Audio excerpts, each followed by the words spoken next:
تمام عیسائیت یکجان ہو جاتی ہے. تو اسی طریقے سے تمام مسلمان یکجان ہو جائیں تو ہم بیت المقدس کو حاصل کر سکتے ہیں. یہی وجہ ہے کہ ہم دیکھتے ہیں کہ 1172 سے لے کر تقریباً 1180-84 تک سلطان صلاح الدین ایوبی مستقل جو ہے وہ عیسائیوں کے خلاف لڑتا رہا ہے. جہاں بھی جو مسلم حکومتیں تھیں ان کے ساتھ اگر وہ لڑا ہے تو صرف ایک معاہدے کے لیے لڑا ہے کہ بھئی دینا کہ جب ہم دشمن کے تعاقب میں جائیں تو یہ نہ ہو کہ پیچھے سے تم ہم پہ حملہ کرو، بلکہ تمہارا ہمیں ہر طرح سے تعاون ملنا چاہیے، افرادی تعاون بھی ملنا چاہیے، اخلاقی تعاون بھی ملنا چاہیے. لیکن یہ حکومتیں معاہدے کرنے کے باوجود اپنے معاہدوں پہ پورا نہیں اترتی تھیں. لہٰذا اس نے جس کو محسوس کیا کہ یہ پورا نہیں اترتا وہاں اس نے تبدیل کیا اور کسی اور کو حکمران بنا دیا. سلطان صلاح الدین ایوبی نے یہ کوشش کبھی نہیں کی کہ تمام علاقوں کو فتح کرنے کے ساتھ وہ ان کے اوپر اپنے اعزاء اقربا کو حکمران بنائے، بلکہ وہیں کے حکمرانوں کو عموماً اس نے وہاں پہ رہنے دیا. صرف کہ جب ہم پیش قدمی کریں تو تمہیں ہمارے ساتھ ہر زاویے سے تعاون کرنا چاہیے، یعنی اقتصادی قوت کا بھی، مالی بھی دینا، اخلاقی بھی، تمام کی تمام سپورٹ جو ہے تمہاری ایک مسلم فوج کے ساتھ ہونی چاہیے دینا. اور ہم یہ دیکھتے ہیں کہ سلطان صلاح الدین ایوبی دینا نے اس صلاحیت کو حاصل کرنے کے بعد پھر عیسائیوں کی مشترکہ فوجوں کو اس نے شکست دی ہے، اور بار بار اس نے یہاں تک کہ بات کہاں پہ کٹ گئی تھی میں سمجھ نہیں سکا ہوں، کہاں بات کٹی تھی. اس کا مقصد صرف یہ ہوتا تھا کہ ان کا تعاون ملتا رہے.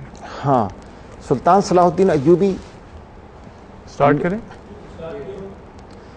سلطان صلاح الدین ایوبی نے یہ کوشش کی کہ ان تمام چھوٹی چھوٹی جو اسٹیٹ تھیں ان کو یکجا کر کے اپنی قوت کو یکجان بنا کر اور صلیبیوں کے مد مقابل آ جائیں.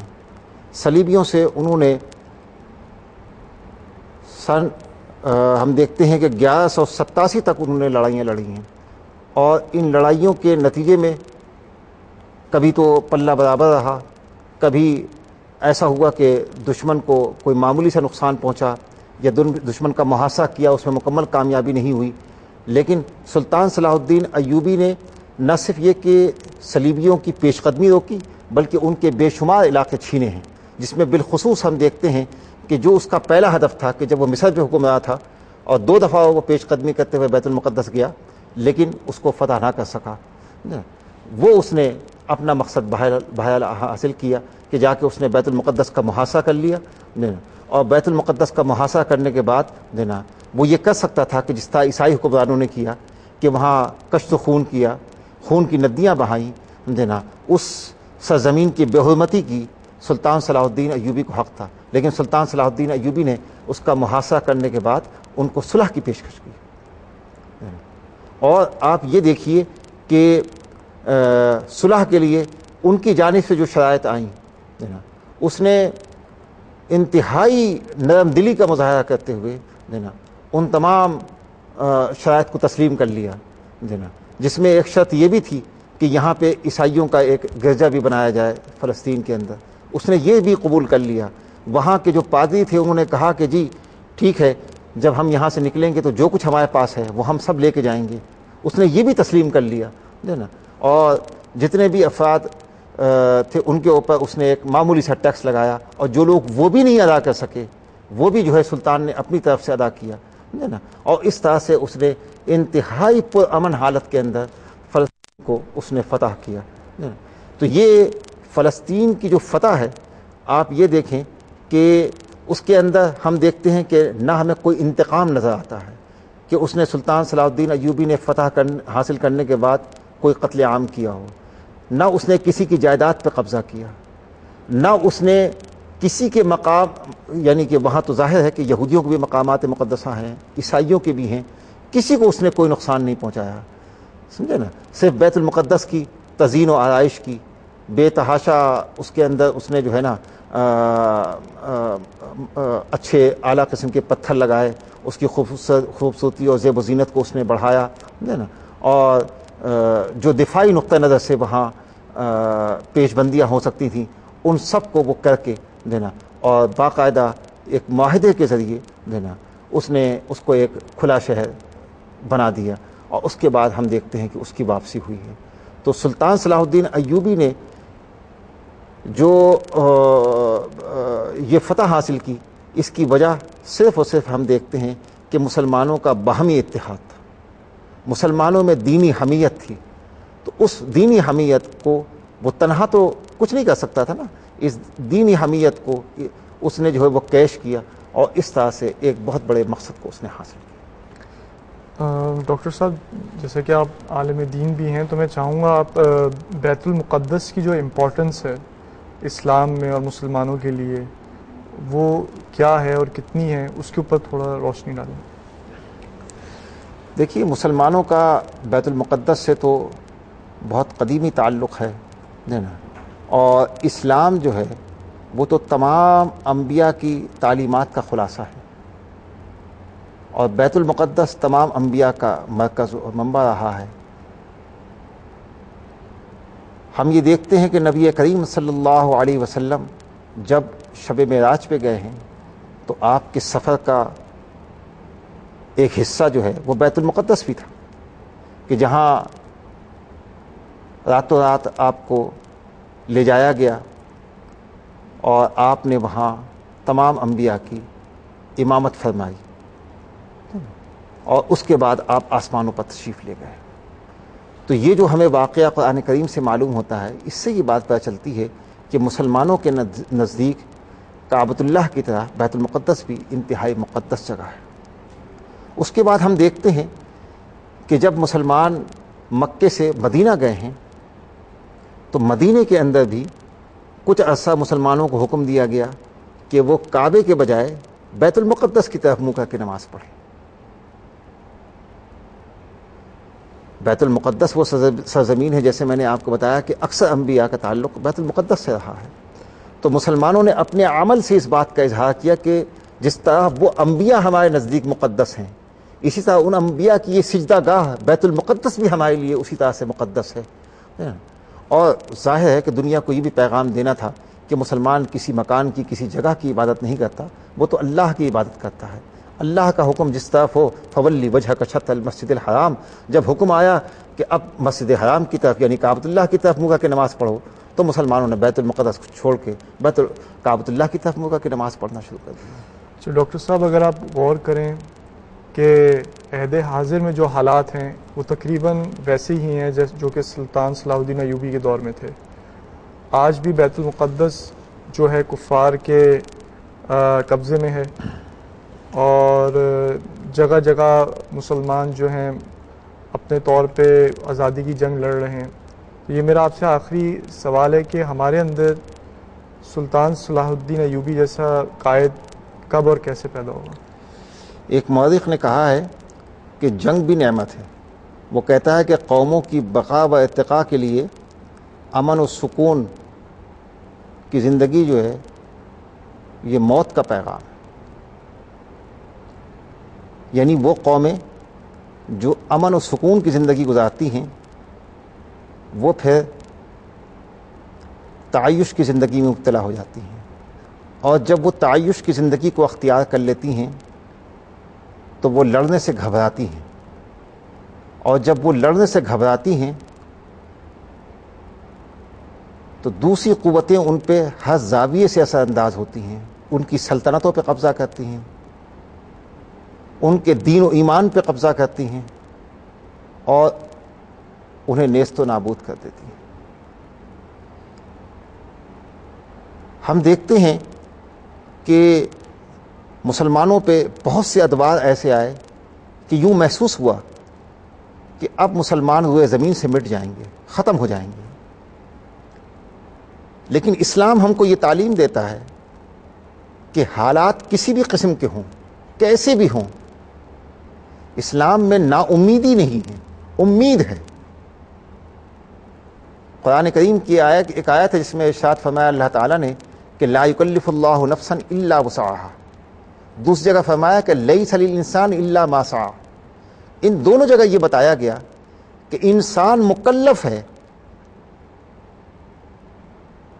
اس چیز کا جو اس کی استطاعت میں داخل ہے۔ اب استطاعت کا دائرہ مختلف ہوتا ہے، ایک فرد کی استطاعت کا دائرہ مختلف ہوگا، جماعت کی استطاعت کا دائرہ مختلف ہوگا، حکومت کی استطاعت کا دائرہ مختلف ہوگا۔ اول مخاطب تو قرآن کریم کرتا ہے حکومتوں کو کہ وہ ذمہ دار ہیں ان حالات کی بہتری کی، اسلام کی سربلندی، مسلمانوں کے تحفظ، کہ وہ ذمہ دار ہیں۔ اگر حکمراں اپنی ذمہ داریوں کو ادا نہ کریں تو علماء اس کے ذمہ دار ہوتے ہیں کہ علماء ان ذمہ داریوں کو ادا کریں۔ ہم جب سابقہ ادوار کا آج کے دور سے مطالعہ کرتے ہیں تو ہم یہ دیکھتے ہیں کہ مسلمانوں پہ یہ ادوار بہت سے مواقع پر آئے ہیں، اور نبی کریم صلی اللہ علیہ وسلم کی سیرت طیبہ کا جب ہم مطالعہ کرتے ہیں تو وہاں تو بہت ہی بھیانک تصویریں سامنے آتی ہیں۔ یعنی آج ہم جس دور میں ہیں، ہم آج اپنے کو کہتے ہیں نا کہ یار کوئی امید نہیں ہے، مایوسی ہے، کوئی راستہ نظر نہیں آ رہا، لیکن جب ہم سیرت طیبہ کا مطالعہ کرتے ہیں تو ہم دیکھتے ہیں کہ وہاں تو اس سے بھی زیادہ پیچیدہ اور مشکل حالات تھے کہ مسلمان مثال کے طور پہ غزوہ بدر میں نکلتے ہیں، 313 مسلمان ہیں، مدینہ خطرے میں آ گیا، وہ 313 افراد خطرے میں آ گئے۔ کہنے والا کہہ سکتا تھا کہ جناب آپ نے کیا اسباب و وسائل جمع کیے جو آپ میدان میں کود آئے ہیں، لیکن آپ یہ دیکھیے کہ مسلمان ان حالات سے سرخرو ہو کے نکلے۔ آپ احد کے میدان کو دیکھ لیجیے، اس کے بعد غزوہ خندق کو دیکھیے کہ غزوہ خندق میں تو یہ صورتحال ہو گئی تھی کہ یوں کہہ لیں کہ تمام قوتیں مجتمع ہو کر مدینے پہ حملہ آور ہو گئی تھیں کہ چاروں طرف سے انہوں نے مسلمانوں کو گھیر لیا تھا، اور مسلمانوں نے مدینے کے ارد گرد خندقیں کھود کے اندر رہتے ہوئے اپنا دفاع کیا۔ کوئی کہہ سکتا تھا کہ جناب والا دینا آپ تو سچے نبی ہیں، آپ کی دعائیں تو قبول ہوتی ہیں، یہ وقت کیسا وقت آ گیا ہے کہ آج ہم اپنے گھروں سے نہیں نکل سکتے؟ جیسے کہ منافقوں نے کہا، انہوں نے کہا جناب والا یہ تو خندق کھودتے ہوئے یہ دعوے کر رہے تھے کہ قیس و کسریٰ کو ہم فتح کرنے جا رہے ہیں، اب تو صورتحال یہ ہے کہ دشمن کسی وقت ہمارے علاقے میں داخل ہو جائے گا، اب ہم اپنی بیوی بچوں کو دیکھیں یا آپ کی صفوں میں کھڑے ہو کے ہم دشمن سے لڑیں۔ یعنی مسلمانوں کی صرف جان نہیں، ان کی آبرو بھی خطرے میں آ گئی تھی، اور یہ وہ مواقع تھے جہاں نبی کریم صلی اللہ علیہ وسلم نے دینا اللہ سے رو کے گڑ گڑا کے دعائیں کی۔ یہ بے شک تھوڑے سے لوگ تھے، لیکن یہ سارے کے سارے یکجا تھے اور یکجان تھے، اور اللہ کے لیے انہوں نے جو ہے اپنا سب کچھ پیش کر دیا تھا۔ تو آپ دیکھیں کہ مسلمان ان حالات سے نکل گئے۔ اس کے بعد جیسا کہ میں نے آپ کو بتایا کہ 7ویں 8ویں صدی اور اس کے بعد 11ویں صدی تک جو حالات رہے ہیں، کہ 11ویں صدی کے اندر بھی یہ حالات پیدا ہو گئے کہ جناب دینا عیسائی قوتیں یکجا ہو گئیں اور دوبارہ انہوں نے مسلمانوں کو بکھیر کے رکھ دیا۔ مسلمان دیکھنے میں تو بہت بڑی تعداد میں موجود تھے، لیکن دشمن سے مقابلہ کرنے کی قوت ان میں نہیں تھی۔ اللہ تعالیٰ نے دینا انہی لوگوں میں سے ایسے افراد پیدا کیے جنہوں نے ان دشمنوں کو سے مسلمانوں کو، اسلامی سلطنتوں کو محفوظ رکھا۔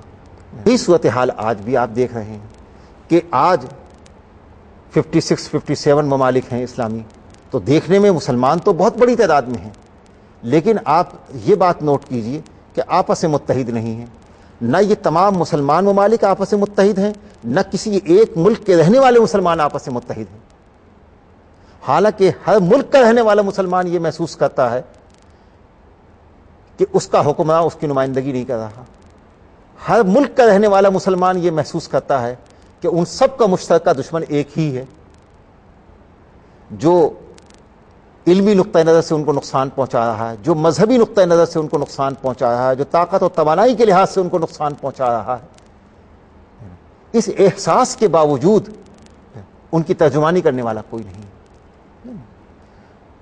تو میں سمجھتا ہوں کہ اگر ہمارے حکمرانوں کے اندر دینی حمیت پیدا ہو جائے،